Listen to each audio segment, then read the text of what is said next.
All right, let's try this again. Hello, tell your friends, tell everybody what's going on.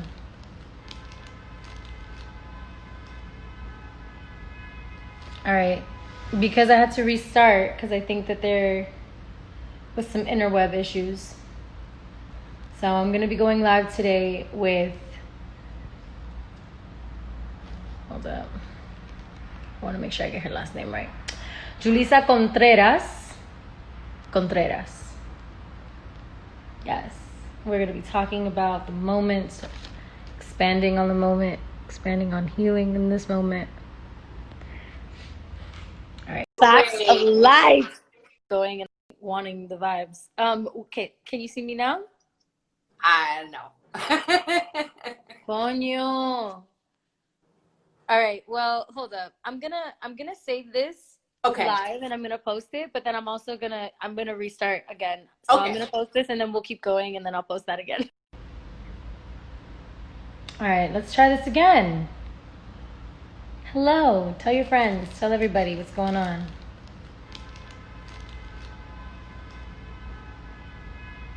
All right, because I had to restart because I think that there was some interweb issues. So I'm going to be going live today with,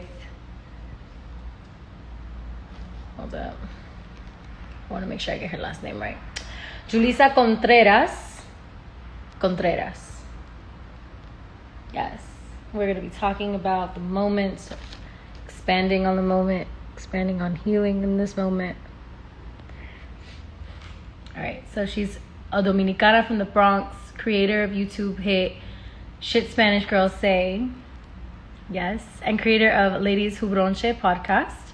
She's a writer, poet, actor, and founding member of the Middle Voice Theater Company. She's gonna give us her perspective and some wisdom in this moment, through this moment. I'm gonna see, let's see if she's on right now, hold up. We're gonna try to reconnect, here we go.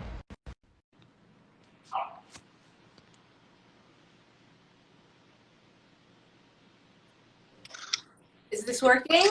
There we go. There we go. Much better, I think. But yeah, okay, great. But yeah, what we were saying before, the thing started acting up was like, there's a lot of learning that we are doing right now. And I think that for me, a lot of things have come up. First of all, it's like you said earlier, welcome to the revolution, right? Like, I think that welcome to the revolution, people. In our lifetime, we've seen a lot of moments where folks get excited and we're like, all right, is this the time we're really going to transform things and band together? And, I think that the power of our collective voice right now, for me, feels a lot louder than I've ever experienced. And so it's really like, I, even myself as a social justice warrior, am like preparing myself to be like, all right, guys, this is not a fire drill this time. This time it's actually, this is the drill. We have the momentum to really make something happen here, and understanding that means a lot of things. It means a re-education to make sure that, I am representing both my group, as y'all can see back here, Yo soy Dominicana, right? And so like understanding like that there's a learning and an undoing that has to happen in my community, and holding ourselves accountable to that. And then at the same time, understanding that there is a unified force that is oppressing not just my group, but all groups across the board, and understanding, so what does that collective voice look like, and how do we stand in unison in those spaces? So it's a lot of learning and making sure we're coming correct. And, sometimes we're very well intentioned and stuff, but everybody has a little bit to learn. And for me, like, the more you're open to loving yourself and self-growth, the more that when that learning moment pops up, it might catch you by surprise. You know what I mean? There are often times you're like, oh shit, I didn't realize I was problematic. You know what I mean? Like, I didn't know. I mean, I recently just, like we were talking about yesterday, this whole, the difference between abolition and reform. Yeah. You know what I mean? And even just the inherent, like, kind of white supremacy that I kind of had in my mind, even just thinking that reform could be possible, no matter who was promoting it. You know what I mean?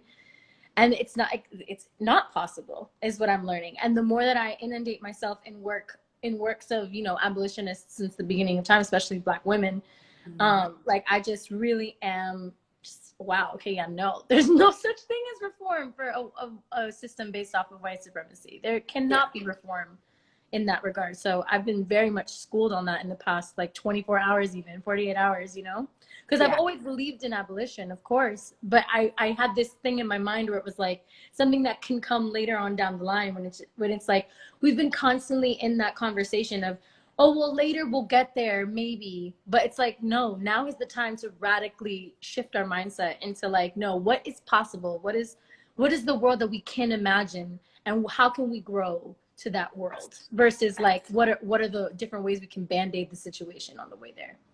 And I think that that's one thing that I think we have to identify the power that we're standing in right now, which is, you know, back in the day, there were a lot more limits to the movement. And that's not to say that we've made it to where, let's say, Dr. King or any revolutionary, like, it's not that we've already accomplished it, but there's a difference, right? Like even the power of recording on a cell phone, for example, right? And capturing stories.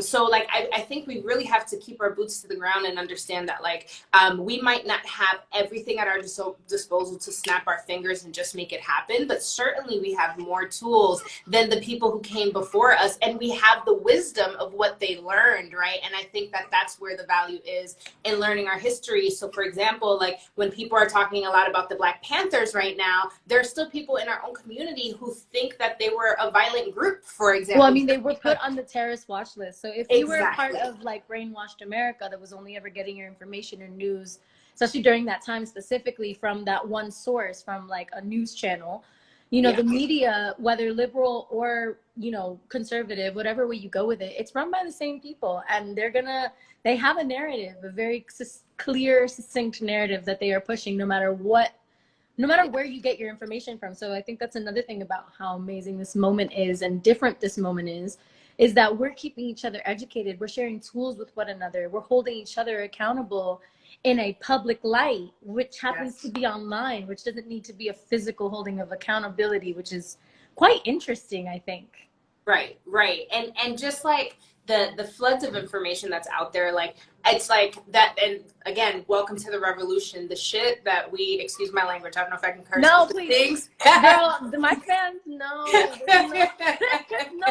But you know, the way shit is going to hit the fan, and like when something impacts a fan, things splatter, right? The corners that we are going to have to explore and dismantle are going to be crazy. It's going to be a mess. It's going to be a splatter. But that is the point, is that you rebuild. And like, yeah, rebuilding means there's cracks, right? And you will inevitably see those flaws, but you have to fill that in with the gold and decorate those scars and say, this is what we learned, right? We have to amplify that so we understand, so generations after us, right, can then level up as we have and have more tools, because we have to be honest about our history, both internally and with the forces who are against us, right? Like, that is the most important thing.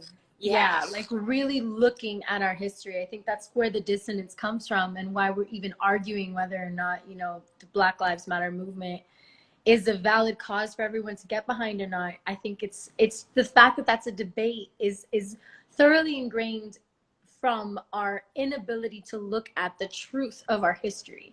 We were not taught the truth of our history. We were not taught the truth of or the depth of the pain and the shame that comes with what has been done to Black people in America.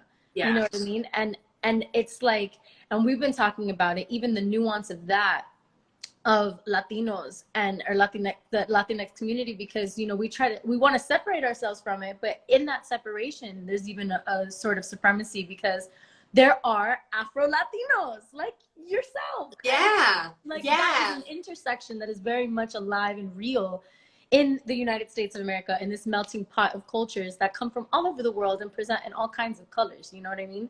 Yes. So there's like an intersectional battle in that overall battle for Black lives. You know what I mean? Because there are Black lives in all kinds of cultures besides just the descendants of the people who were brought here specifically as from chattel slavery, and specifically for the use of specifically as property. You know what I mean? So there's like that's an even another little layer of the nuance to where we have to really dig in and heal and talk about the truth of all of the layers of the history and how Absolutely. colonialism is like ingrained in our very practices.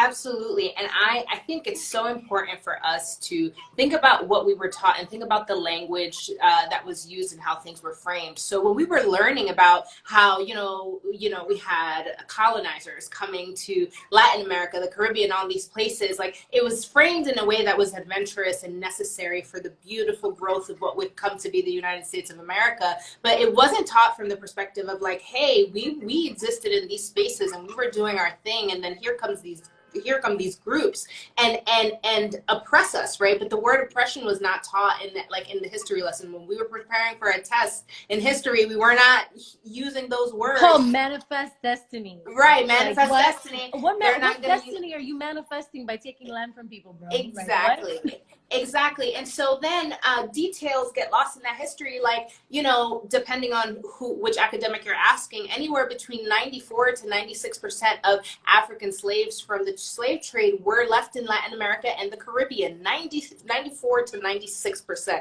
That means there's only 4 to 6% of that lineage that came here to the United States of America, right? And that is the African American race, right? And so, when we understand these numbers, then that has to shake you in a way. So then it's like, so then where did all those people go? Where did they disperse? They didn't just stay in Dominican Republic, Cuba, Puerto Rico, by the way. You know what I mean? They went to other spots. That's Jamaica. This is, all of these Caribbean islands.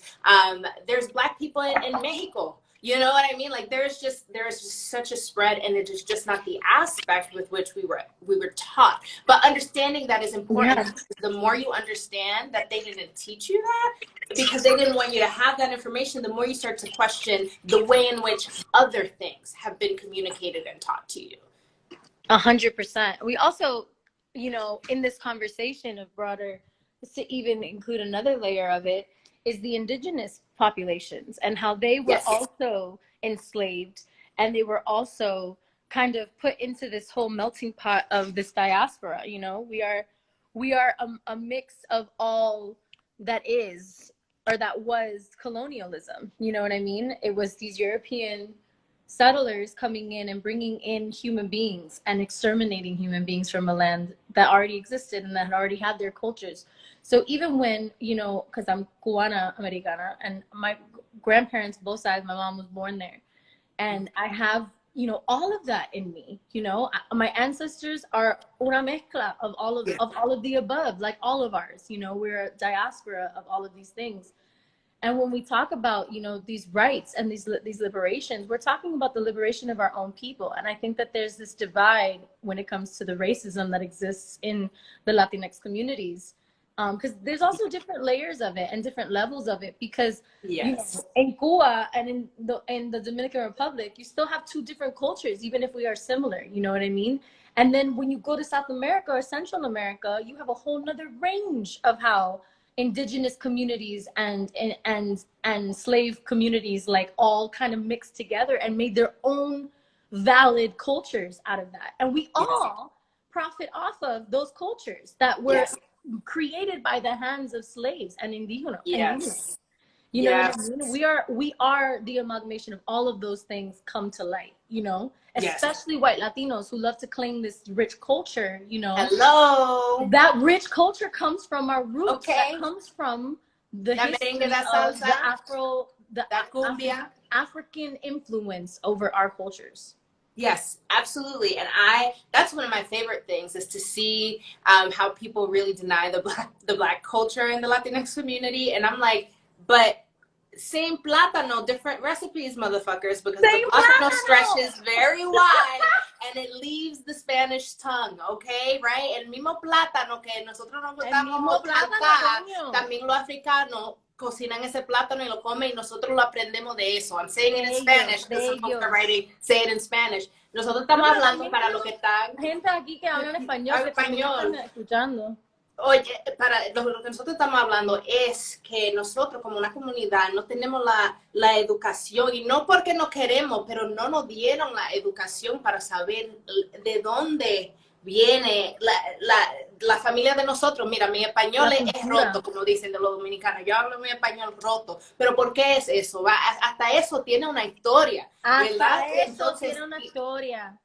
todo eso es importante. Entonces, estamos hablando que es importante de entender la historia negra entre los latinos, porque no es nada más la historia, vamos a suponer, en la República Dominicana, que no, los haitianos, que no lo queremos aquí, que sé yo cuánto. Óyeme, nosotros en esa isla querían hacer una isla negra poderosa, porque nosotros somos una raza negra. Después, cuando entró Trujillo, que ustedes saben que ya eso fue más de 30 años de qué, enseñándote algo que no era para tu bien, pero sino para mantener una raza negra baja, porque están siguiéndole los pasos, así como los Estados Unidos, y si ellos están viendo que en los Estados Unidos les funciona muy bien, que los negros lo tienen bajo y los americanos, tú sabes, muy arriba, entonces, ¿qué Los hacen? blancos, porque Los también americano, blancos. ¿qué quiere decir? Porque hablamos de africano-americano como si los africanos americanos serían parte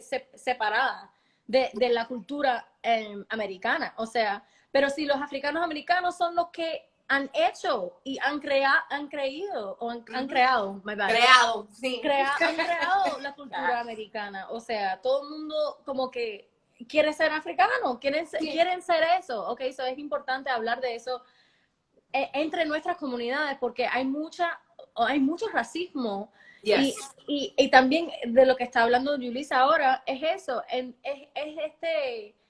esta mentalidad de que somos separados, que la historia de los africanos americanos es diferente de la historia de los africanos cubanos o dominicanos o latinos en general. O sea, como si esa historia es algo aparte, o como si ellos no son parte de esa historia. Aunque los africanos americanos, los negros que están aquí en América, ellos vinieron porque como propiedad, lo Sí, querían acá. no fue Así que voluntario, los latinos, ellos no sacaron visa para llegar aquí, eso fue a la mala, a la fuerza exactly, que lo exacto. Y traían. también en eso, los latinos, nosotros cuando veníamos para acá, fue por decisión. Fue porque queríamos crear una vida nueva para nuestra familia, para nuestra familiar, para nuestra generación o para los niños. Eso porque vinimos nosotros desde donde sea, donde sea, en Sudamérica, en América Central, Yep. Española, lo que sea. Todos veníamos a los Estados Unidos por decisión, no necesariamente porque nos trajeron acá. So, Sí. eso es otro nivel de problema que tenemos que hablar, porque por esa razón, ellos no se creen que nos deben algo. Yeah. No hay ningún que yo te debo algo en esa relación, porque para ellos, tú tomaste la decisión de venir acá, así que si te jodes, te jodes, eso fue tu decisión. Right. Así que los derechos de los afrolatinos ni se habla de eso, ni se habla de que cuando estamos hablando de estos statistics, que también tiene que ver con los afrolatinos y también los latinos en general. Yep. Porque si te creen diferente de ellos, o sea, es el sistema que existe.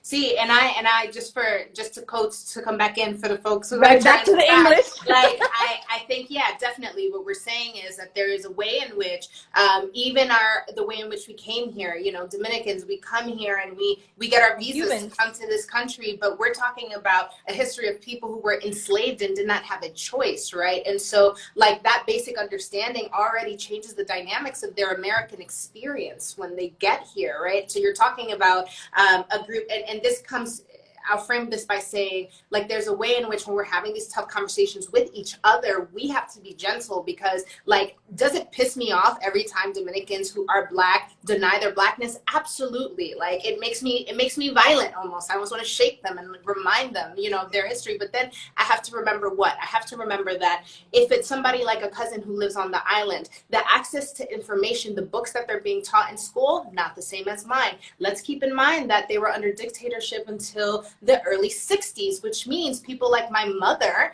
you know, we're still alive when a lot of this teaching was happening. And then years after that, the person who took power after Trujillo, Joaquin Balaguer, was a man who was his right-hand man. And so what happened was we changed the system, and it wasn't a dictatorship, but it was basically like putting a Trump in office after taking out a dictator from the United States, for example. And so what happens in the rhetoric, in the same way we're experiencing in America right now, that rhetoric was what folks were taught. And really, it was quite dangerous to think anything else and to speak out. I mean, they were literally killing Black people and tracking Black people down.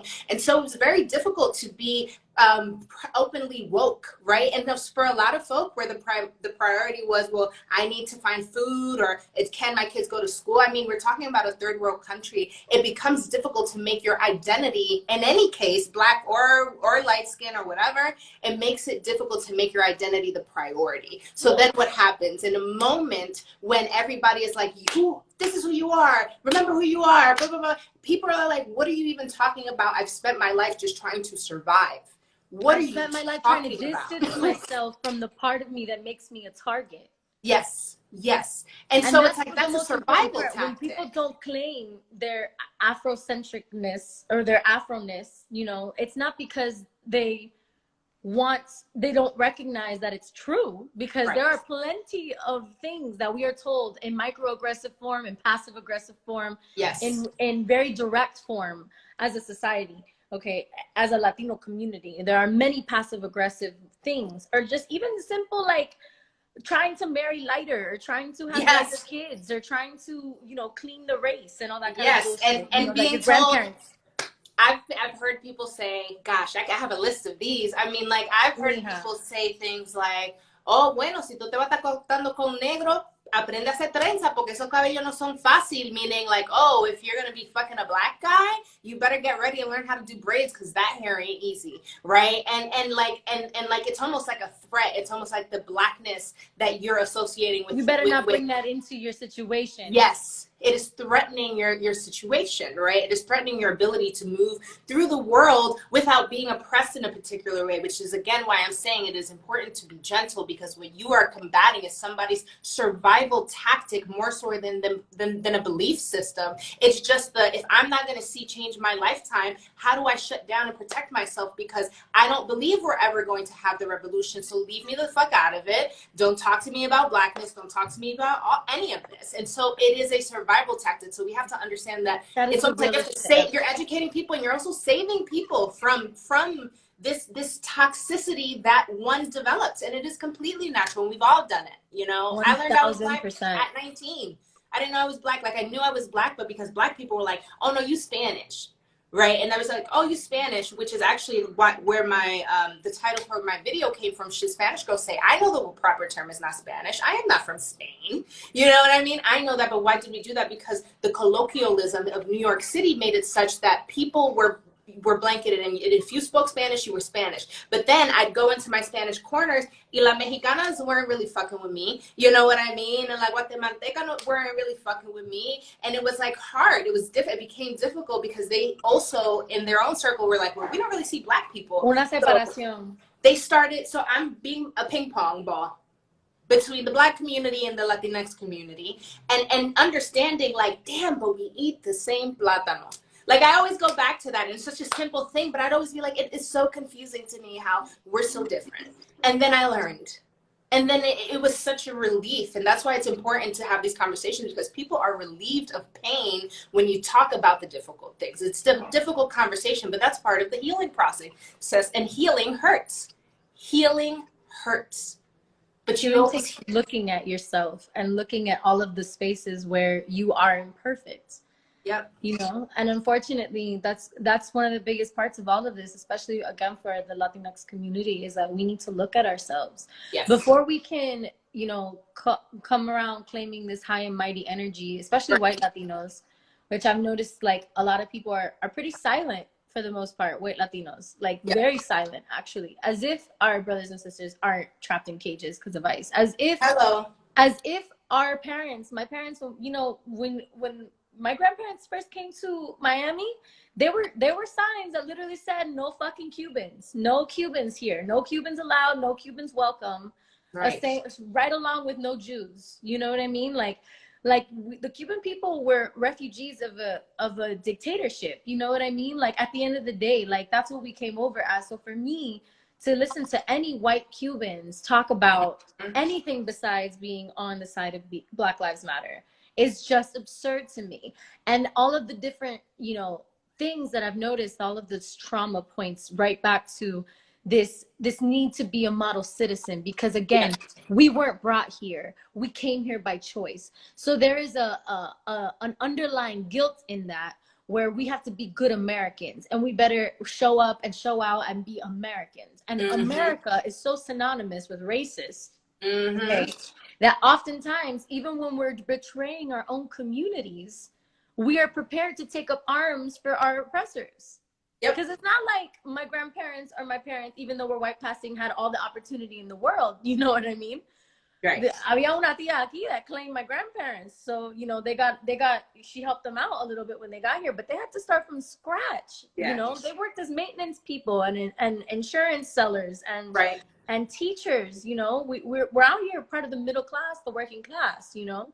And granted, there's still so much privilege in that I've had to recognize and be very mindful of in my whole process of growing since I was 16, is that I look like a white person walking around the world, and I'm going to get treated like a white person, whether my prima is darker than me or not. You know what I mean? Like that's my experience in the world. But it's just as important for me to talk about these issues because of the Afro Latinos that exist in the world, who are the backbone of our cultures, are the creators of our cultures, the hand makers of our cultures, you know, the fabric of the music, the fabric of the food, and the hospitable nature and the warmth, you know, that all comes from our Afro Latinx family, you know. So it's just so important that when we're talking about this Black Lives Matter movement, we are talking about those lives. Those lives are part of that conversation.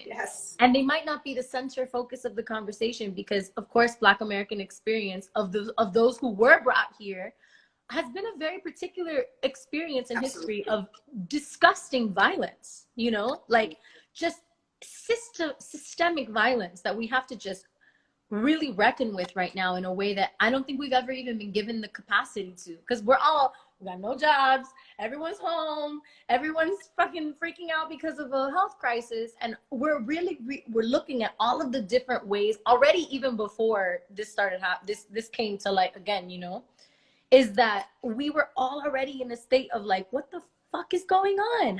What is government for? What is our tax dollars for if we cannot provide personal protection equipment for our frontline workers that were frontline workers a second ago, but are getting arrested now as protesters? Like, right. And I always call that like people. I feel like people enter these movements at different points because people stay unwoke until they hit their trigger limit, right? Or until something happens to them. Right, exactly, which is just that. It is either too close and it's like close enough that it's a problem, or it fully happens to me and you're then thrown into it, right? Todo el mundo se despierta en diferentes puntos. A veces coge que algo te pase a ti para que tú entiendas lo que están sintiendo la otra gente. And it's really...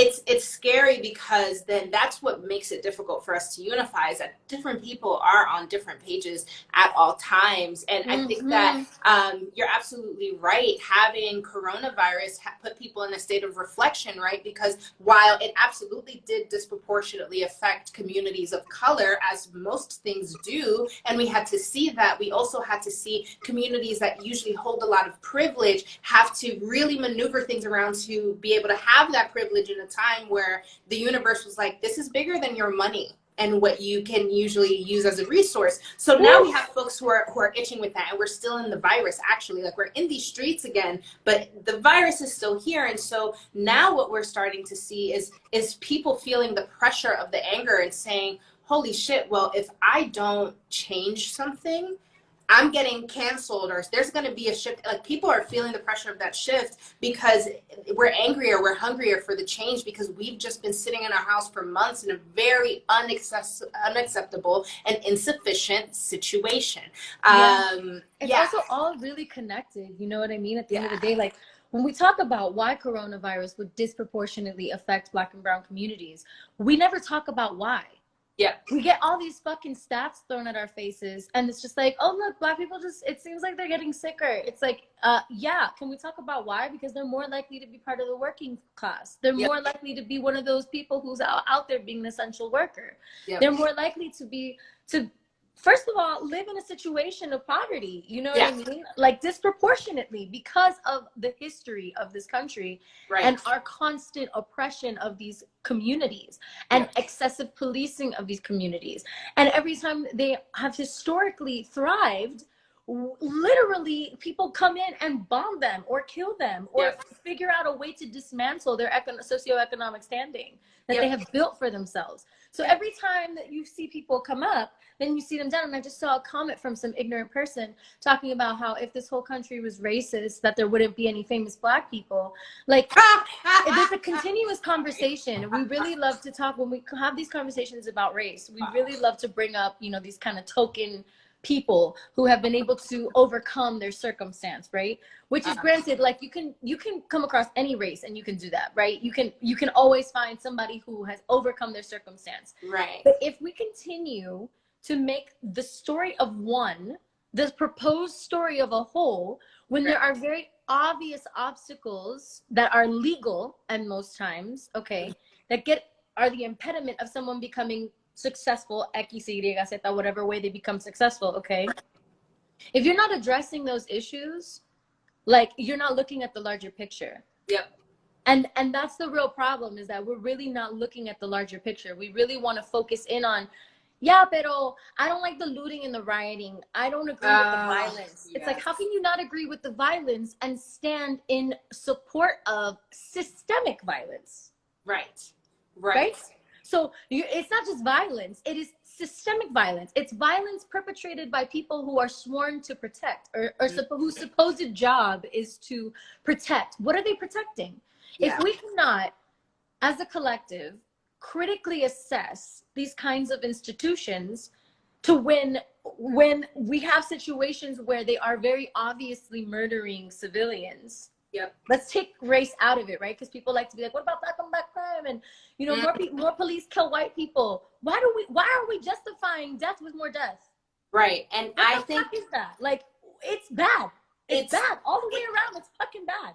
It's bad. And then I go back to like the having to be gentle, because in that community, and I only bring it up because I think it's important to highlight, because we are the labels we wear and the titles the world give us, and then we are who we are. And in the police force and several armed forces, we have to consider our men and women of color that are in that space. And we have to really understand and unpack what it is that the experience is in that space that drives them to be in a position where, when they're facing someone in their community who is struggling for both of them, that they feel comfortable shoving a baton in their face. What brought them to that point, right? That is a very, very important thing. And so, like, for me, like, listen, growing up here in the South Bronx, the trial and tribulation would be one as such that, you know, we grow up in the South Bronx. It's hard out here. It's real hard in these streets. So what happens? I want to be an upstanding citizen. I want to get out of these circumstances. I want to help people also because I see the struggle.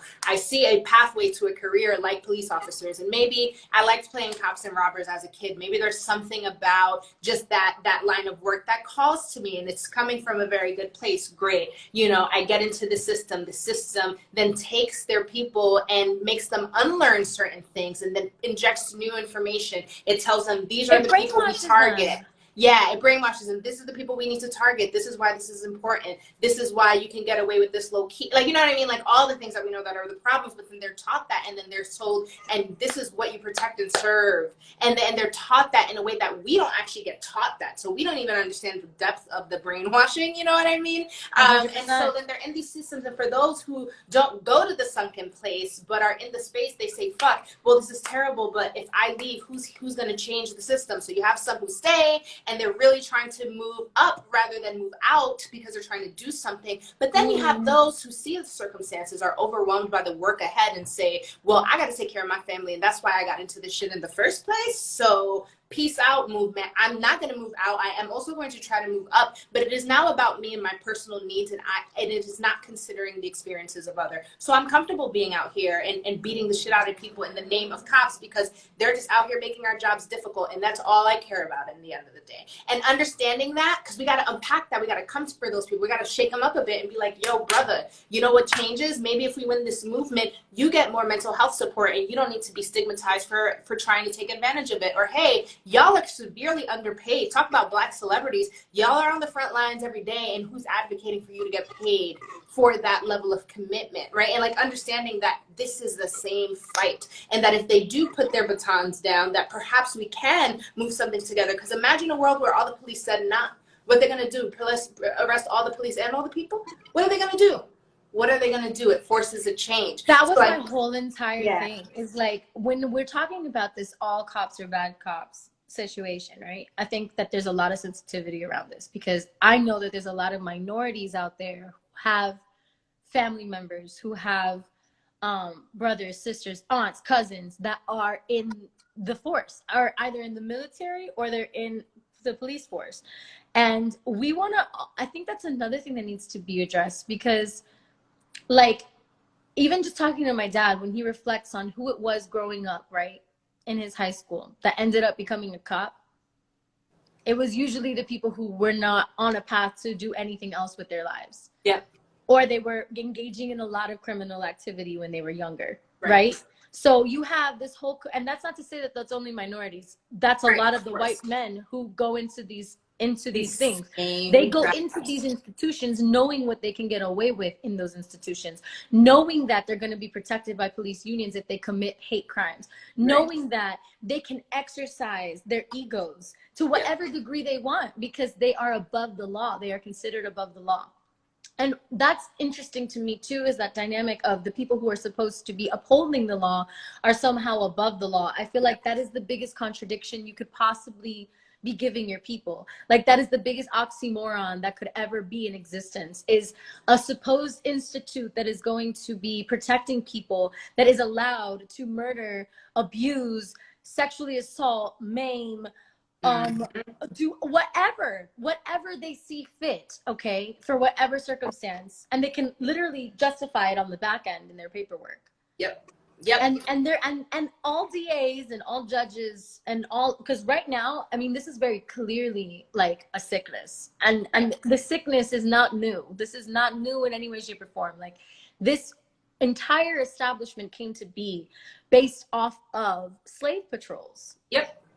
And maintaining this, you know, whole law and order, you know, ideology that is somehow implying and constantly implying that human beings by nature are rowdy, chaos driven, and unable to govern themselves, right? And unable to hold themselves accountable, unable to hold their neighbors accountable, you know? And we never ever address the underlying reasons as to why someone would be incapable of that. Yes. You know, when you take resources away from communities, when you do not invest in schools, when you have juvenile detentions where you're supposed to be teaching children consequence by locking them in cages, when you have legally funded detention centers that are concentration camps, when you have all of these things, when you're not investing in small businesses, and you're not investing in the well-being of a community at large, and you're constantly actually doing the opposite and divesting from them and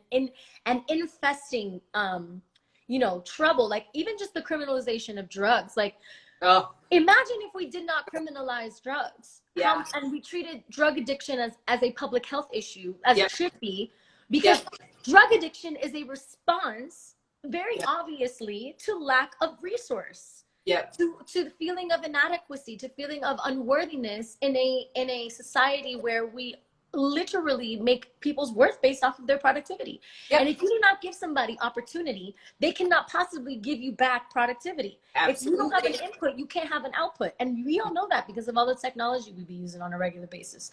So if you don't have an input of resource and investment, you cannot possibly have an output of a law-abiding citizen. You know what I mean? People are gonna fucking survive, whether you like it or not. They're gonna figure out a way to survive. And That is the core issue. And that's why when we're talking about defunding the police and we talk about care not cops, we're talking about reinvesting these hundreds of millions and billions of dollars of our taxpayer money, okay, including these communities, because every single person in these communities of color or Black communities, they are tax-paying citizens, just like us. They work their jobs and they pay their motherfucking taxes. So guess what? They deserve their rights to that money. They deserve to have their communities invested in. And we all deserve to, first of all, I think first and foremost, the baseline here is the lack of education, the lack of access to the truth, the real truth, not the white supremacist written history version of the truth. I everything you said and more. And I just like, I think that learning all of that is just the beginning of the work. And that is important to note, right? That if people begin to grow weary because they're like, oh man, this is so overwhelming, we're never going to get anywhere. Wait a minute, because the ride is just, it hasn't even started yet. This is just, you know what I mean? We're just checking to make sure our seatbelts are on. Right, like they're still doing the seat check. You got your seatbelt on, bitch? You got that bar down? Right, like, that's, you know, they coming down, like, you know, you got to make sure, because it is what is ahead is really something that's going, we are literally pivoting an entire hegemonic mindset. I mean, we are literally changing the minds of millions of people, and we're trying to do it all at once, and that is a very heavy task. So, your camera. Lori. No way. Is it paused again? Yeah. Yeah, it's paused. Some crazy ass face. It's not a crazy face, but you look real serious, like you really serious. Like I'm really got a point. I got a point to make. Right, like you're listening. You're definitely taking in my words in the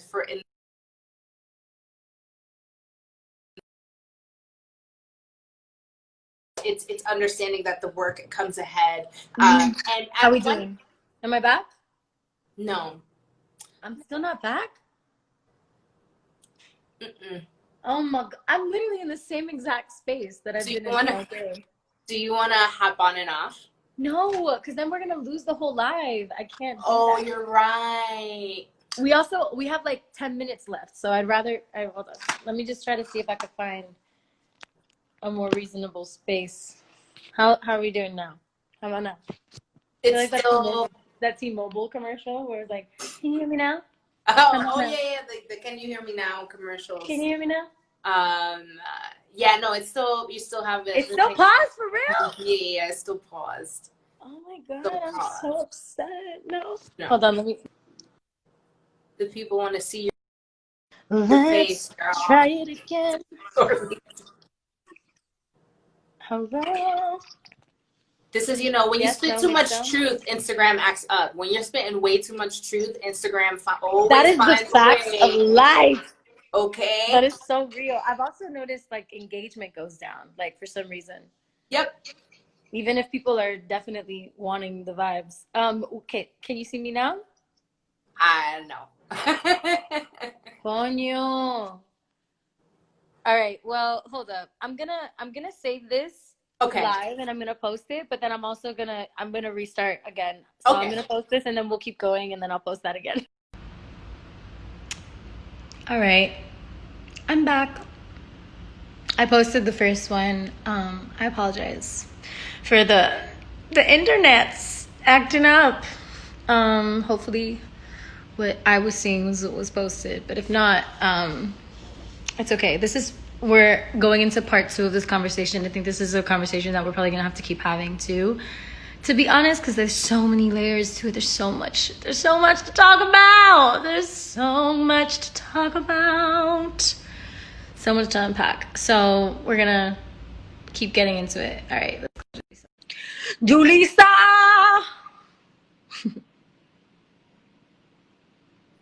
Waiting on you. Yes. Here I am. Yes. So much to talk about and sing about and, like, you know, express ourselves in several ways. No, for real. I really think that this is such an awesome moment. Yeah, I've been writing like crazy. Yeah, I just started like I'm like halfway through a spoken word that I started writing, and I'm like, damn, like, you know, like the words are coming because the spirit is working.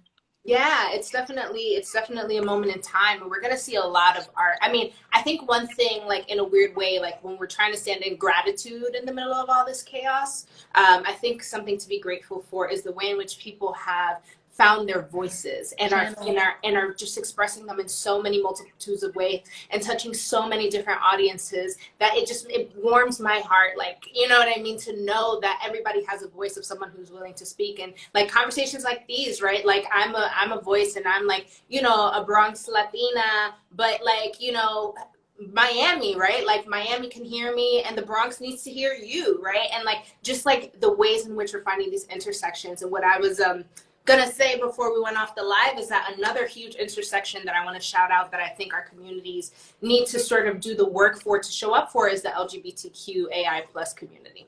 Oh my God. Say We it need again. to, yeah, we need to start showing up for them in a way that we haven't been. And I know that that's a tough one, right? Because that really taps on people's beliefs in a very specific way. And I get it. I get it. I understand. I grew up in a Christian household, and I've heard all the reasons and all the stories as to why. I know.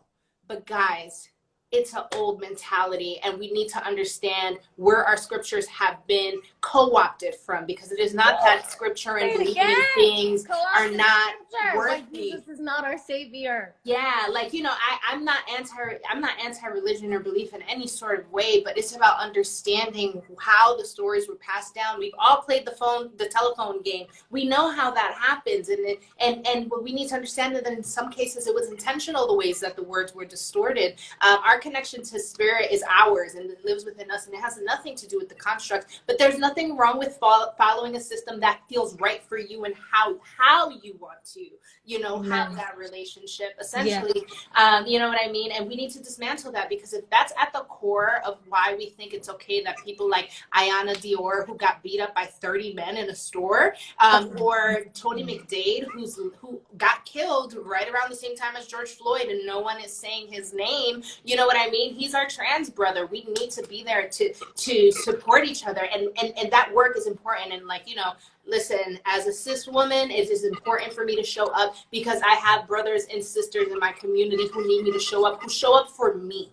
Amen. Who show up for me. And so like Constantly. that is so important. And it's Pride Month, guys. Like, Yes. don't get it twisted. Don't get it twisted to say, oh, we can't celebrate Pride. We celebrate Pride because Stonewall was a riot led by Marsha A black Johnson, trans who was woman. a black woman. Black trans woman, Marsha You know what I Johnson. mean? Thank Like, you very much. we started that. That is our history. We are that, yo, we are that fly, bro. We're at the forefront of so many movements. We as Black people are that fly. That image that we see of like the Black Power fist at the Olympics, that's a Cubano man. That's an Afro-Cubano man. And it's an image that we only circulate in the Black community. That is a Cubano man. You understand? Like, it is important that we understand the associations and the intersections, but it has to also include the LGBTQAI plus community. It cannot just be, oh, you know, Afro-Latinos are also Latinos. It goes past that. It is time. We are in a revolution. No more of the bullshit. It is time to cut the shit. It is time to call people out. And let me tell you something. I always say, pay attention to the corporations, because this is a capitalist society. When you see corporations scattering like fucking roaches because they are scared to lose your dollar, understand your power. Understand your power in that movement. You have to understand your power, and we have to shift the ways in which we circulate our energy. Going back to what you were saying, there's not giving us a lot of input, but we sure as hell give them a lot of output. Output is your dollar. It's your dollar, sweetie. Like, where do you invest it? You're mad they burned down a Target. Oh, you're mad about that, but you're not supporting the small business in your community. But then you're also mad they looted it, but you're not about to go shop there once Target's open again, are you? You have to understand, you know what I mean? Like, the ways in which you have to show up. The power that we have as a community. I mean, I wholeheartedly agree with you on the message of, right, in all of these conversations, the intersection of, you know, LGBTQIA plus communities visibility is pertinent, because there is no liberation without everyone's liberation. That is just a fact of life. You can't, like, and this is again like one of the many ways that I was schooled about like the reform, like trying to go with the reform angle of things, is like, you can't take baby steps towards people's freedom. You can't take baby steps towards understanding that we are all worth at the very least, okay, we are worth understanding that each one of us life is worthy.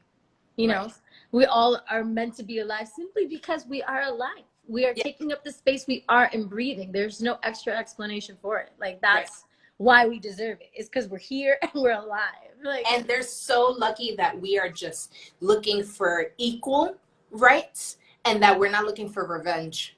Let me make that very clear.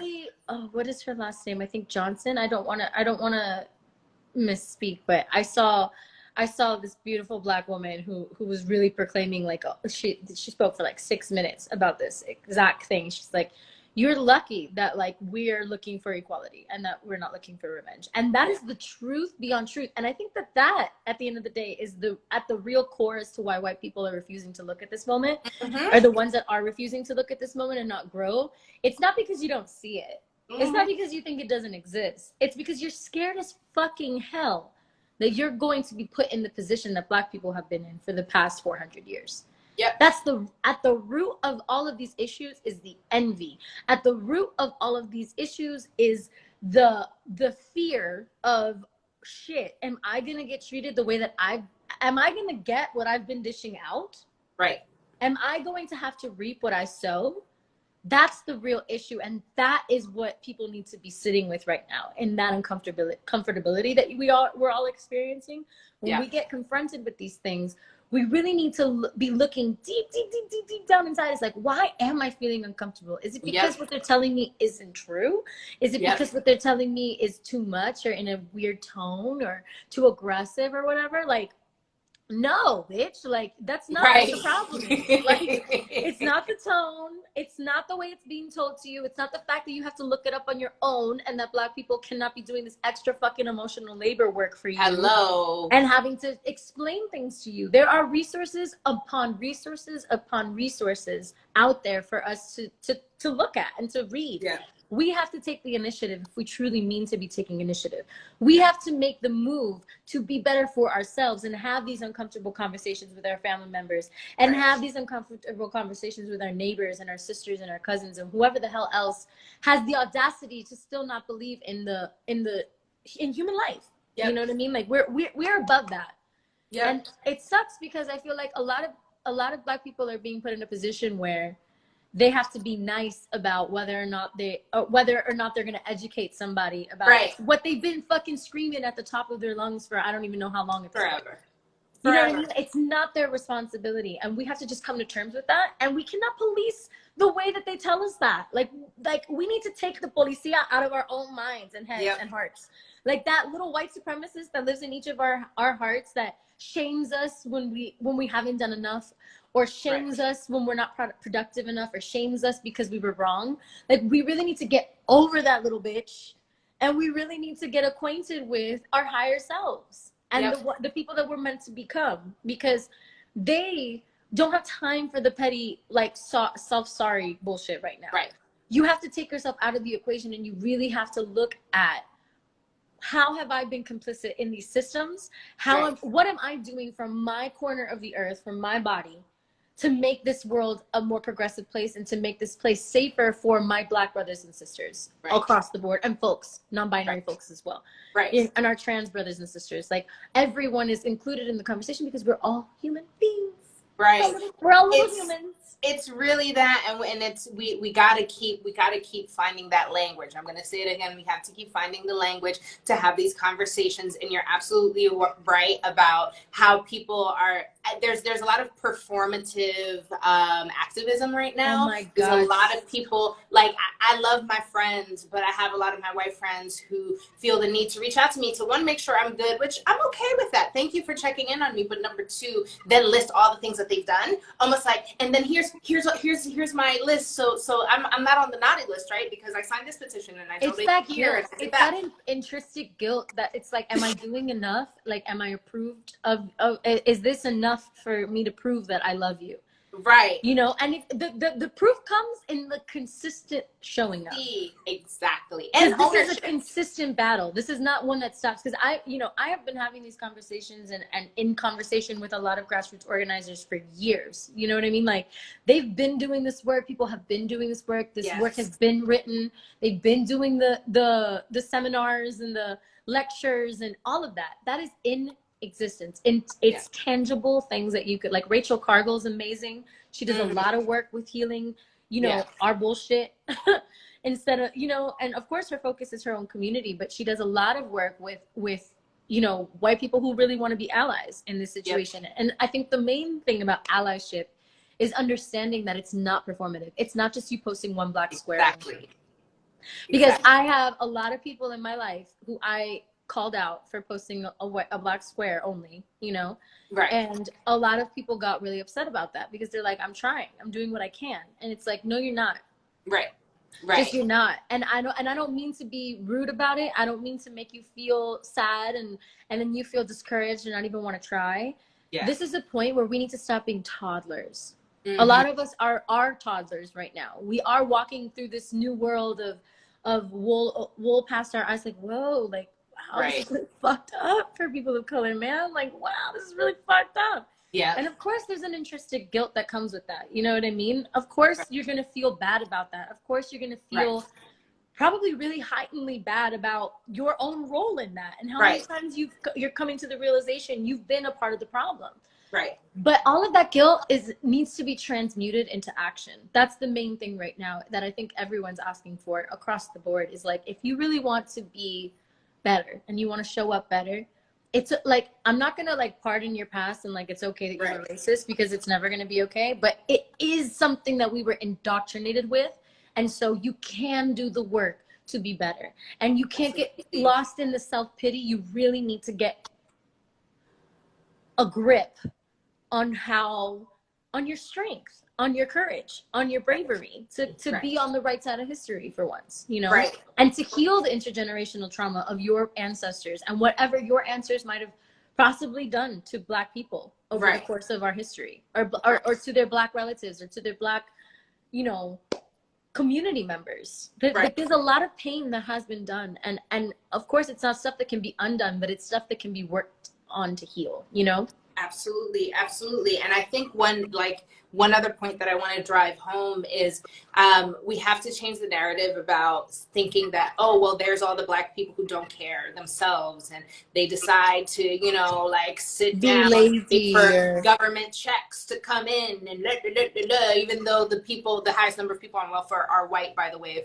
if y'all didn't know that fact. But like, can you repeat that stat for the people, please? Yeah, the majority of the people in the United States who receive welfare and benefits from the government are white people, because we forget that we have a whole rural white America. We have, you know, a lot of these folks, and a lot of them are, yes, within the Trump supporting community, and they're having a completely different experience that we are, like, in our own poverty and like experiencing that, are so disconnected from that. That's another unlearning. I mean, I'm not even gonna go there. That's a whole nother lesson. That is its own fucking clusterfuck. And guess what, white people, instead of trying to rush here and trying to look good for me, go work on those people. Because the same way you want to point out our crack epidemics or our gang problems, and the same way you want to point that out, we gotta talk about meth. Go look at your own motherfucking people.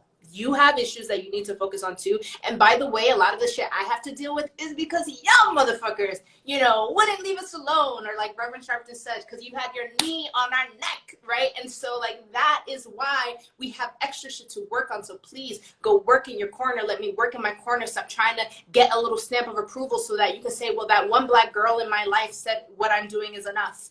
Fuck the one Black person or two Black people in your life. We're talking about an entire community, an entire movement. And if that one Black person also doesn't understand the depth of their movement, then it's not their job to cover all those bases for you. You need to meet all the Black people at all of the intersections to do the work. It is your job. And it has been in your face. And I feel like a lot of people, the hard part is going to be looking back at their lives and thinking about all the moments where they saw that shit and they turned away. And listen, not every Black person is going to be there to call you out, but it's your job to sit with the truth of what you know about how you've behaved or have not behaved. Because guess what? George Floyd's death is not any more or less horrendous than all of the deaths that have happened in 2020 alone, in 2019 alone. I mean, you want to go back to 1619. It is not the worst. The only reason that it is that we are this passionate is because we are in a moment in time where we have the power to make enough. And if we slow the fuck down and if we stay tied to our fears, because at the end of the day, I have a spiritual advisor. She always says fear is false evidence appearing as real, right? False evidence as appearing real. Her name is Readings by Vida. Incredible woman, right? But that is so true. It is false evidence appearing real. And so we have to understand what is the truth. What is the truth? And if you're afraid of the truth, then understand that and own where you're staying stagnant. Because I'm fine with people who are like, you can talk me to death, Julissa. I don't give a fuck. My life is my life. And I believe what I believe. That's fine. Understand you are making a choice to be stagnant. And I won't even call it right or wrong, but the consequences will be what they are, period. And you have to deal with that. So ownership. You better speak to them. Ownership. You know, Yes. I'm tired, girl. I'm tired of this. I've been to literally my first job. I've not been unemployed since the age of 14. My first job was at my local council person's office because I was like, oh, that's an opportunity. We need to fix where we're at. We've always needed to fix where we're at. We didn't need police to be killing us to know that we needed to fix where we've been at. Amen. This is bigger than George Floyd. Stop hopping off the activism train because you think it's not your community. It is this country's revolution right now because the United States is a Black country because Black people built it. Okay? So this is our history. It's not just Black history. We're living in American history right now. Honestly, when people complain about like the property being destroyed, I laugh. I really do. Laughable. I laugh because I'm like, that's not even like. First of all, we're on native territory. Right. You have literally put natives onto reservations. Yeah. And told them that that's the only space that they're allowed to have, even though this whole entire space was theirs. And we violate their treaties to this day.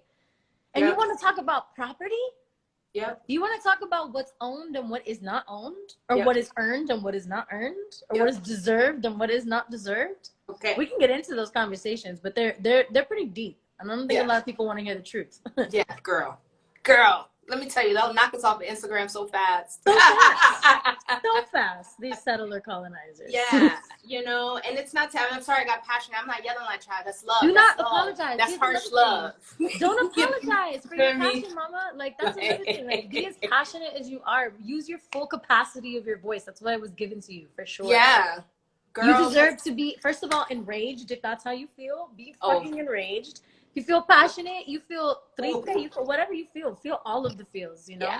Yeah. That's and another I'm thing. like, We need to stop policing Black women, especially about how the fuck they express themselves or or what they've been through. Like, that is not our place to say anything about whether or not we like the palpability of their words. Like, that is not our place. We need to just listen, actually.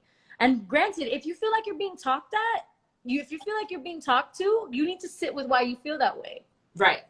That's probably that anger that you're feeling towards you is not anger towards you. It's anger towards a very it's a blanket statement at this point. So if it pertains to you and it affects you to where you feel called out by the energy at which this person is speaking, then you've got work to do. It always goes back to us. Everything goes back. We are just spirits having a human experience at the end of the day. We are just spirits having a human experience, and our spirits have lived several lives. And all that wisdom, and every time your intuition speaks at you, it's not just the moment of now, it's the history of back then when, and that spirit saying, we did this already. We did this already. Speak up. Stop repeating this shit. And when you ignore it, it never feels good. Let me tell you something. All the people in our community who are like feeling too afraid to move, that shit doesn't feel good. But you know what?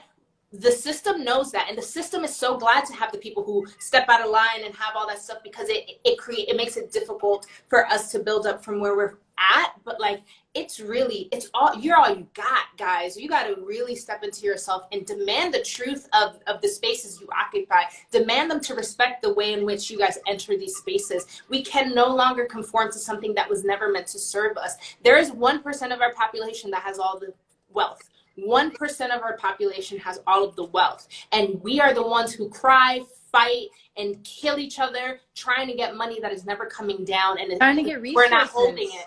It's not between us. I'm fighting you. You're not the one holding my bag. They're holding my bag. And if I'm upset and I feel defensive because the world I'm trying to protect is one that I built with my blood, sweat, and tears, right? And I don't want you to destroy that. I have to understand that when you destroy that, there's a reason and a circumstance that put you in the position to have to do that, because why would you otherwise? Nobody just does it for fun. That's a false narrative. No one misbehaves and commits looting and crimes just for fun. It is out of necessity. Ooh, and they feel like people. It's necessary. Except white people. I'm sorry, because I have seen a lot of white people cause a lot of destruction because right. they fucking feel like and you know what? And even because that has their a reason. feelings They don't know how to articulate themselves, because even that has a reason. Because the only reason they know how to loot and break windows and do that shit is because they don't know how to have a strong voice. And so what they do is break shit. It is still an expression. It is wrong, and I don't agree with it. But even that is an expression. Right? And why is that the expression of those people? Because even though they're fucking white, they have been put down the thumb of people who have not given them the articulation and the resources to really express themselves. That's all a huge thing here. Yeah, I think even just like when we talk about like the patriarchy, because that's the core root of all of this too. Because, you know, women are second-class citizens to men before all of the race issues come into play, right? If we're just doing, and that's if they like if you're femme passing as well, because I want to even talk about like the census, for example. Oof. I was filling out the census, and I just want to talk about how terrible it is. Like, just it's shitty, right? It's disgusting. It's, first of all, super heteronormative. You can only pick between two sexes. They only have male or female. You can't even click other to fill in whatever. They just don't have it. So that's the first issue I had with it. Second issue I had was the next question was about my Hispanic origin. Yes. Okay. Yeah. Whether I was Hispanic, Latino, or Spaniard was the question. Yeah. The options were, no, I am not Hispanic, Latino, or Spaniard, right? That was the first question. The second question was, yes, I am Mexican, Mexican-American, or Chicano. Those were the three options of that option. The third option was, yes, I'm Puerto Rican. The fourth was, yes, I'm Cuban. And then the last option, okay, I'm going to say this. The last option was, yes, I am of Hispanic, Latino, Spanish descent. And then you had to fill in other. And the examples were like Dominican, Panamanian, just all of the others, quote unquote, right? So I was like, my Hispanic origin. I was like, I mean, I'm Cuban, like, for sure I'm Cuban, but I was born in Miami. I don't even have that option. I don't have Cuban American. It's not an option. There's Mexican American is an option, but Cuban American is not, or Puerto Rican American is not. Dominican isn't even on there.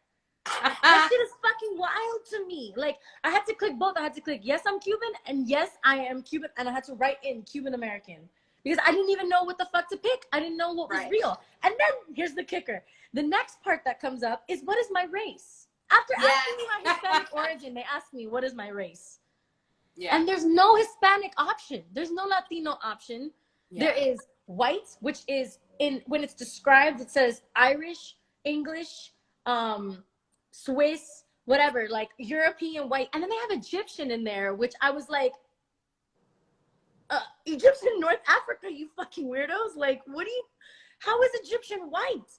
And yes, of course, there's some white Arabs, but like, or Egyptians, excuse me, that's not the same thing. But I was literally like, what? It make it make sense. Make it make sense. Make it make sense. And so that was the white option was one, and then black is another option. And then they have Pacific Islander, they have, Chinese, they have Japanese, they have quite a few breakdowns of different Asians, like in major categories. But like, I was just flabbergasted. I was like, first of all, I can't even pick any of these things because I don't identify with any of these things at all. Right? So I click white, but then I wrote in, my skin is white, if that's what you mean. dot dot dot in the comment section. And then at the end I clicked other and I put Cuban American again, because that's what the fuck I am. I'm Cuban American. I don't know, why do we even have that category? And what government issued things are you using that quote unquote data for that doesn't have? Because another thing is like this information can't be used against you, right? But what if I'm undocumented? Yes, it can be used against me, and yes, it will be used against me. That's a fucking lie. Yeah, and it's so interesting because they say that a lot of those demographic points are taken because that's how they put money in your communities, and then they can like really identify what the populations are that are in certain groups. Exactly. Which I'm like, decides how much money is going into your communities or whether you're going to get supported or not. And actually, on the back end, that allows for your mayor to know exactly what color or what quote unquote race everyone, or Hispanic origin everyone in all of these different communities come from. Because for the Miami census, it was Hispanic origin was a category of itself. So that means they understand how dense of a demographic they have that is Hispanic or quote unquote Latino or whatever the hell, right? Yeah. So the fact that that's its own singular thing to pick, but then when you go to the race category, we have no options, I think is just wild. Yeah, it's weird. And like wild. And there's like, and I encourage folks to definitely like look up the history of the census and like how certain term and like how that was why the term Hispanic came about. Like there's a lot to unpack there that I think is worth looking at. But yeah, I think like even understanding the breakdown of the census, and like we are encouraging everyone to fill it out, but I think like we have to teach people the why behind the action. And even like when we tell people vote, like yes, vote, but like for a lot of folks there's a distrust of that system. So if we're all collectively agreeing that yes, it is a broken system, but there is a action or there's a reason why we still have to work within the system or play within that system, then we have to be really clear about what that is. And I feel like for some folks, when they're trying to have that conversation, it's just like, oh, are you going to vote? And once they hear the no, they're ready to attack someone. And like, you're not going to get me to do shit if you're going to attack me, number one. Okay, so you got to learn how to come to me correct. Number two, it's like you have to really be able to understand like the mission here, right? Because then when folks are voting, like if they're putting all their hope on that one vote and then they don't get what they think they're supposed to get in return for that vote, then that's where the distrust continues to build. So we have to actually be very, very intentional about how we're talking about voting within our communities so that it makes sense, make it make sense. Like we were saying, make it make sense so that people feel motivated to take the action. And then there's one thing I wanted to somebody had in the comments said that we were sort of condoning looters. I just want to go back and say that that's again an opportunity to change language. I don't think anyone here, and I'll speak for myself at least, I'm not condoning. Condoning is right. I mean, stealing is stealing in itself is like, that's what we don't like stealing, but the government steals from its people. Right. It is about, so instead of saying you guys are condoning the looters, you can say, you know, hey, you guys maybe aren't considering how the looting really affected certain people in a way that's really deep, so that I can then politely come back to you and say, no, actually, I do understand those things. However, what I am seeing is that systemically, if there weren't all these issues that we're fighting against in the first place, we wouldn't need to worry about these folks getting the right insurance and being afraid of the security with which they'll be able to rebuild, right? Like they looted here in the Bronx pretty bad. And like, because a lot of folks like that language used felt like I was condoning, you know what I did? I got up the next day and I went to go help clean. Because great, you know what? If I'm going to stand behind the message of what I'm saying, I'm also willing to understand the layers of it. And the layer is that even though I felt that way, the person who shot, I went to go help clean, certainly doesn't agree with me, but I still am here for that person. So I'm showing up. So here I am with a broom because I understand that of how this affected you. And that's how you show up. It is a 360. It is a holistic thing. It's not just one direction that we're looking at and how we help. And we have to really think about that. So I just wanted to sort of address that because I know that that's something a lot of people feel like, oh, people are condoning. It's not about condoning. It's about understanding and reframing and then tackling from there. Yeah, it's also even having that conversation about like why it's okay, like why it's cool if Target gets looted, because Target has that major insurance. You know, Target is a major corporation that can replace all of that stuff versus a small business who doesn't have that insurance and who more than likely didn't get a business loan from the bank to have built up and actually saved all of their shit to create their small business. One thing I am also seeing is mutual aid efforts to help rebuild Black businesses and help Absolutely. rebuild small businesses.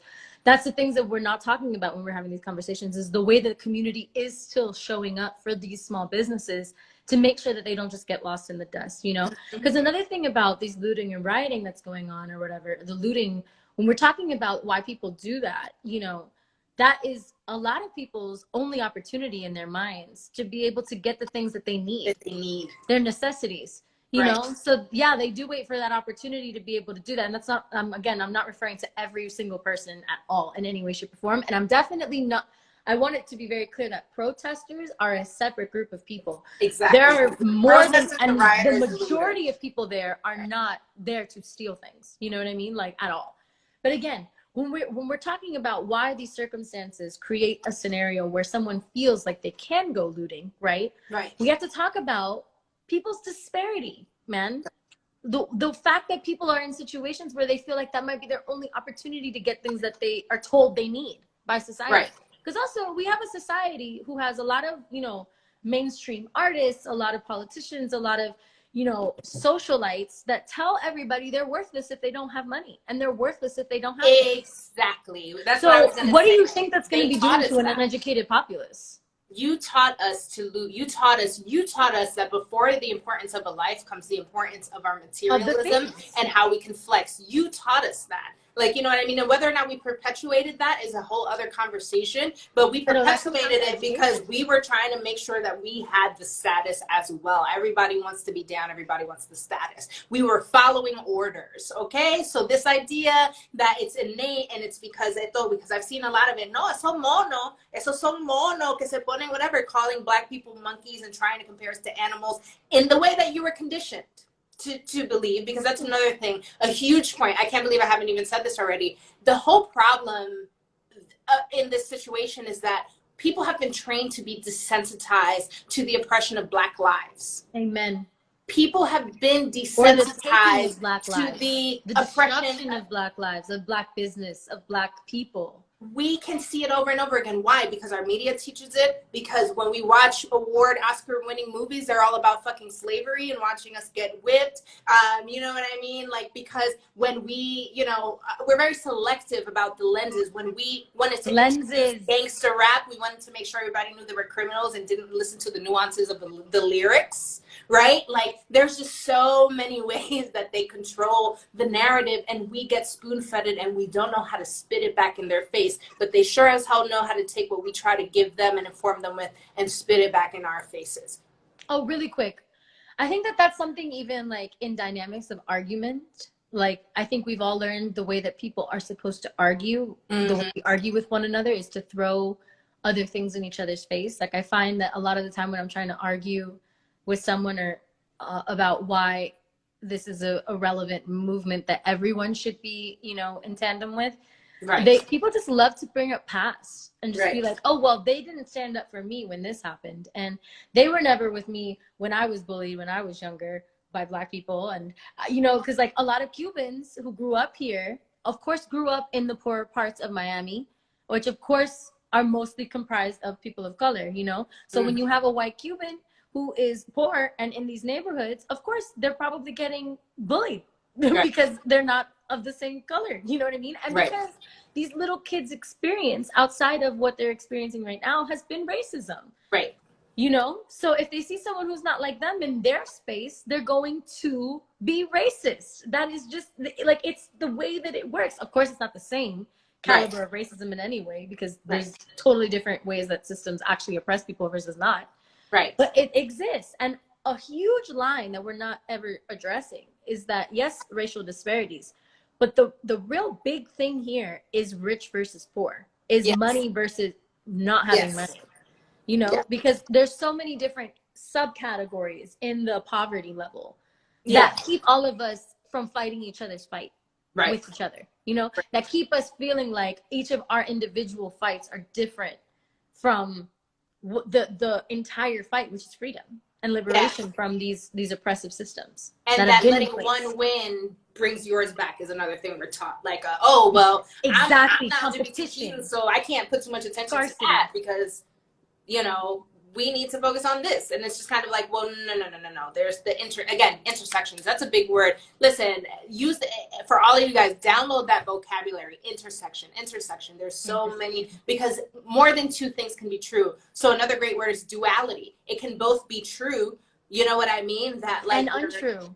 Yeah, and you know, it can both be true. Like, for example, this call out culture we have, which is important. I think it's super important, but I think that once the people are called out, we haven't done a good job of making sure what the next steps are outside of canceling. How do we go beyond canceling to actually make those martyrs, right? Who end up being martyrs, people who get like torn down, which for most time for good reason, but like, let's put the education behind that outside of just teaching cancel. It's call in versus call you out. have to call in versus calling out, because there's going to be, listen, and we've like, you know, I know I've existed in spaces where hell, like I've been put in corners and I'm seeing some sort of injustice, and I'm maybe it's related to work, and I'm like, fuck, if I speak out, I'm going to fuck up this whole project, or I'm going to bring some bad blood. And then like, that might be real. And the person who's in the room who I'm not supporting in the moment is going to remember that. 5 years, fast forward 5 years, they might be in this moment and be like, yeah, Julissa, you're supporting Black lives and you're blah, blah, blah, blah, blah. But I remember the time when you did X, Y, Z, and then boom, that shit's going to come out. And then what do I have to do, right? I have to be able to go back. And if I don't already know how I was wrong, I got to go back and be able to say, all right, shit, well, they called me out. How can I get called out? I'm a Black woman. This is my fight too. What did I do wrong, right? And I need to be able to really sit with that information and then move forward and be able, like, a real apology. And the reason we don't always accept celebrity apologies is because you can tell they haven't done that step before coming back out and saying something. But we've all been part of groups where like one person has spoken up and been like, hey, I had a bad experience in this space and no one here advocated for me. You know what I mean? And then like, and it's like, so it feels fake to see them as advocates now. Well, make sure you've done the work so that when those people speak up, because it's valid to be called out, even if you did something years ago, that you can actually come back and speak for the work that you've done. Yeah, I am imperfect. Imperfect. I'm not even gonna front and say that I am. I got called out plenty of times growing up. You know what I mean? Especially once I left Miami. Miami was a disgustingly anti-Black like society. Like especially in the like upper echelon that I grew up in. I grew up in private school. I went to Carrollton. You know what I mean? Like it's mostly white Cubans, mostly white or upper class Hispanics. You know what I mean? Or Latinos is what it was. You know, and I was not. I was very much lower middle class, and I was on scholarship, and I had, you know, a lot of financial aid, and that was the reason I was able to be there, because I was very intelligent. Right. But that was why I was there, was because of my intelligence. I could not have been there socioeconomically. You know what I mean? And I felt that difference. I felt that stark contrast of my existence versus the complete disconnection from the rest of the world that these people had. You know what I mean? And the anti-Blackness that was just so, it was like water. It was like having 3 Black girls in the grade was like, what? Like they're clearly not here because they can afford it. You know what I mean? Like that was just understood. You know what I mean? In conversation. Like that was how disgusting things are and were, you know what I mean? And that's why I think right now it's just such a beautiful moment, is because we're reckoning with a lot of that stuff right now. I'm having those conversations even further with people who like will come out of their way to try to, you know, tell me something about what I'm supporting, what I'm not supporting right now. You know what I mean? It's causing those conversations. And granted, I learned a lot when I was younger. You know what I mean? When I was 16, I stepped out of Miami and I was put in a girl group, even like Normani, who was Black, you know, being around her and feeling her experience through what we went through. Like it was her experience was very different from the rest of our experience, and 100% due to the fact that she was Black, you know, and that was constantly confronted and constantly part of the conversation. You know what I mean? And it's unfortunate because in a lot of ways we didn't understand that struggle. In a lot of ways we couldn't even like make space for that at the time. You know what I mean? Because of what we were going through, you know, and what we were going through on a grander level, industry-wise, by the people who were in control of what we were doing. You know what I'm saying?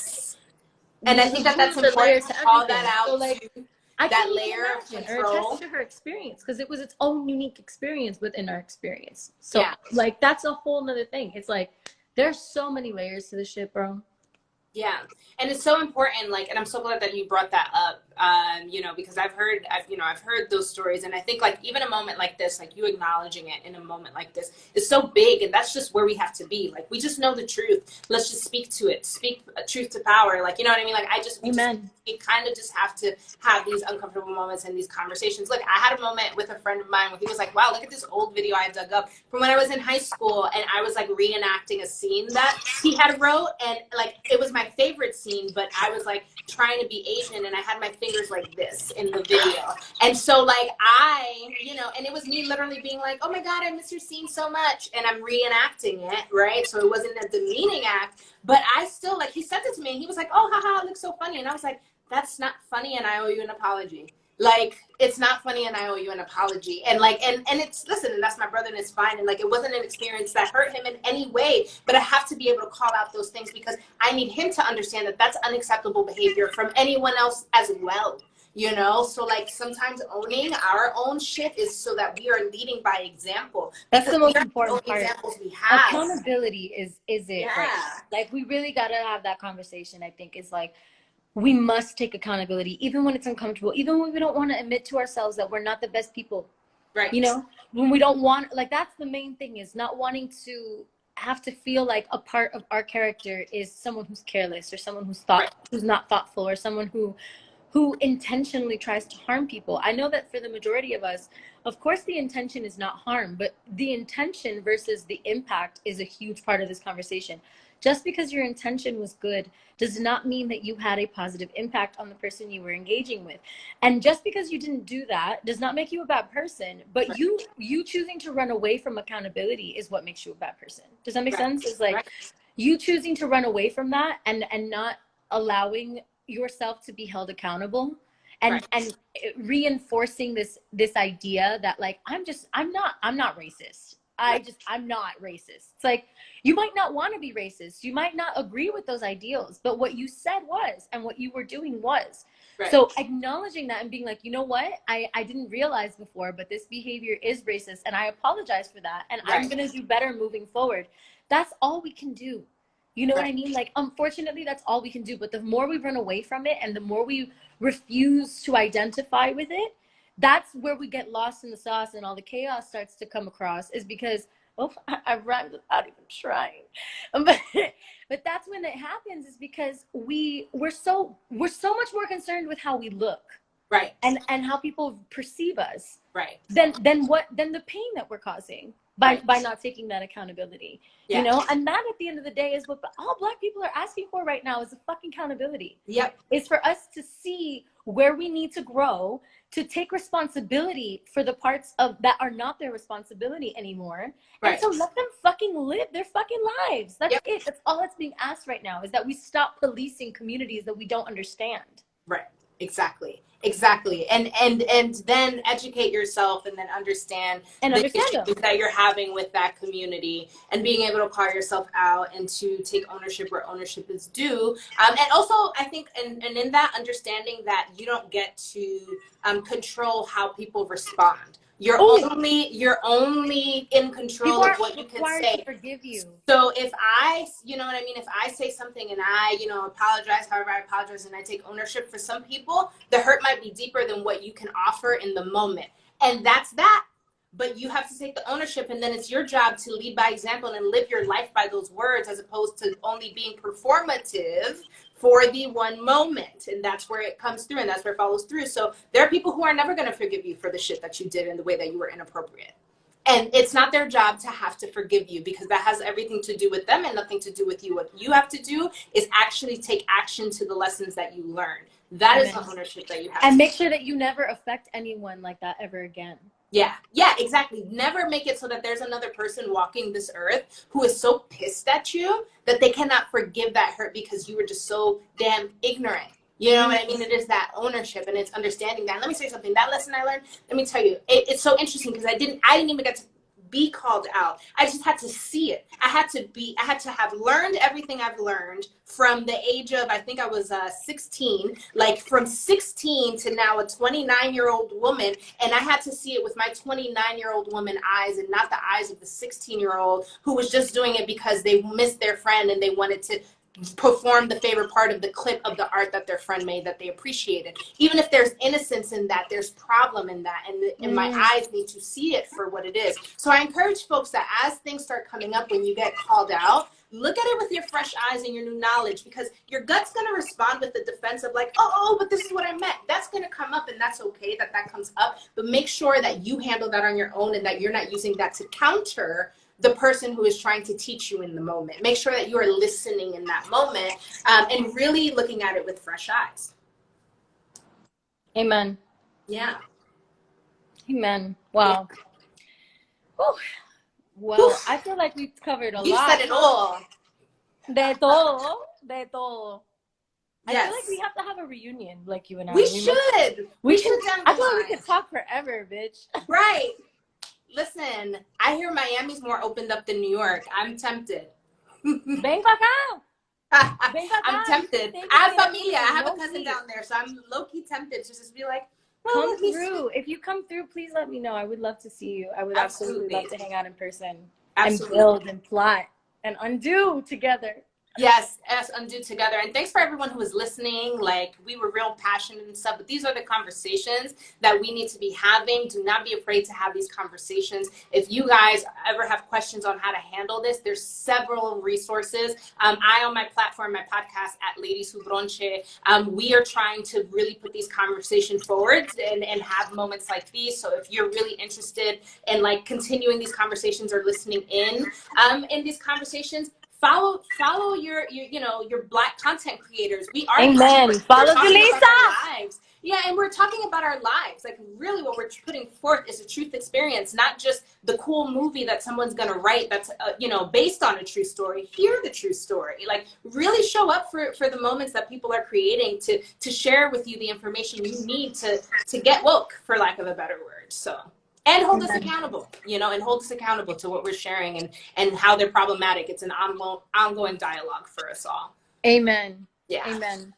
Yes. All right. Beautiful. Thank you so much, Julissa. Thank you for coming on and for taking the time today. I really appreciate you and just like your perspective and your voice. You're just so brilliant.